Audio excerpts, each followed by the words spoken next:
లోకేష్ నారా.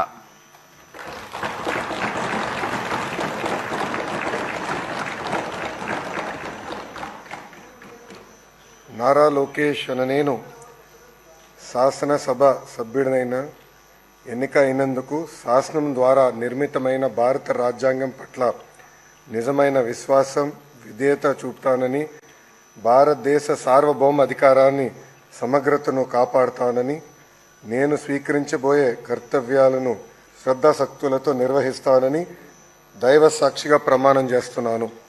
ఆంధ్రప్రదేశ్ శాసనసభ సభ్యుడైన నారా లోకేష్ అనే నేను సభ నియమాల్లో కట్టుబడి ఉంటానని, వాటిని అనుసరిస్తానని, సభ మర్యాదలను పాటిస్తానని, సాంప్రదాయాలను గౌరవిస్తానని దైవ సాక్షిగా ప్రమాణం చేస్తున్నాను.